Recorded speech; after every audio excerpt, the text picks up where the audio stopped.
আর যেতে হবে না রেস্টুরেন্টে, ঘরেই বানিয়ে ফেলুন এত মজাদার লোভনীয় বার্গার। কিভাবে বানাবেন চলেন দেখে নেই। ঘরে থাকা সকল উপকরণ দিয়েই আপনারা এটা বানাতে পারবেন। বাইরে থেকে তেমন কোনো কিছুই আপনাদের নিতে হবে না। আমি দেখিয়ে দিচ্ছি সহজ রেসিপির মাধ্যমে কিভাবে এই বার্গারটা আপনারা বাসায় তৈরি করতে পারবেন। অনেক লোভনীয়, বাচ্চাদের বানিয়ে দিতে পারবেন। টাকা অনেক কম খরচ। তাহলে চলেন দেখে নেই কী কী লাগবে।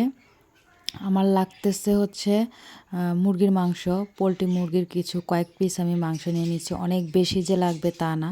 সাথে আমি কয়েকটা পেঁয়াজের টুকরা, রসুনের টুকরা আর আদা দিয়ে দিয়েছি ব্লেন্ডার জারে। আপনারা চাইলে পাটায় পিষেও করে নিতে পারেন। ধনিয়া পাতাটা একটু ফ্রিজে রাখা, একটু লাল লাল হয়ে গেছে, সমস্যা নাই, কোনো সমস্যা নেই, আমি একদম ফ্রেশটাই নিয়ে এসে রেখেছিলাম। তারপরে কিছু লবণ দিয়ে দিলাম আর কি। তারপরে গোলমরিচ দিয়ে দিলাম। গোলমরিচটা অবশ্যই দিবেন। গোলমরিচটা দিলে মানে ঝাল, এক্সট্রা করে ঝাল দিতে হবে না। এই গোলমরিচে অনেক মজাদার একটা টেক্সচার চলে আসবে, অনেক টেস্ট। একটু গুঁড়ামরিচ দিলে দিতে পারেন সাথে। আর হচ্ছে সাথে দিয়ে দেবো একটু হলুদের গুঁড়া, দিয়ে খুব সুন্দর একটা এরকম পেস্ট মেখে নিব।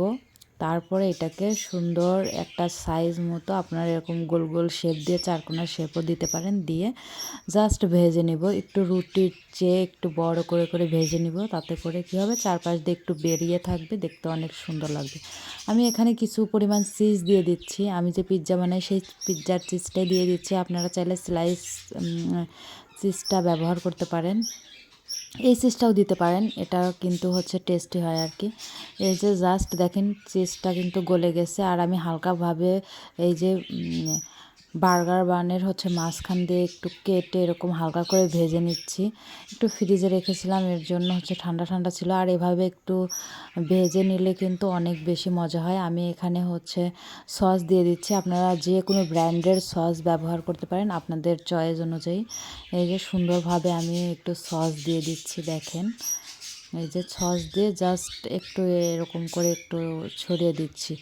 এত মজা এই বার্গারটা হবে, আপনি নিজেই বাসায় বানিয়ে খেতে পারবেন।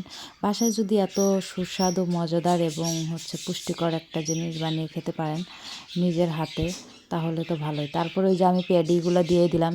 তারপরে হচ্ছে মানে শসা, আপনাদের কাছে টমেটো শসা যা থাকে দিয়ে দিবেন। দিয়ে একটু সস দিয়ে দিলাম। তার উপরে এই যে লেটুস পাতাগুলো দিয়ে দিলাম। লেটুস পাতা না থাকলে এমনিই খেয়ে ফেলবেন, সমস্যা নেই। আমার কাছে ছিল, আমি দিয়ে দিলাম।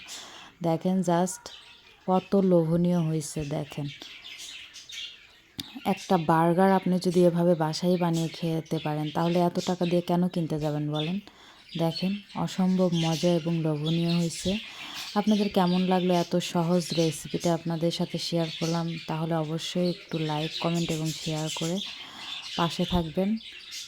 আশা করি আপনাদের ভালো লেগেছে। আমি যতটুকু সম্ভব সহজ করে দেওয়ার চেষ্টা করেছি আর কি। সবাই সুস্থ থাকবেন, ভালো থাকবেন, আর অবশ্যই একটা লাইক দেবেন।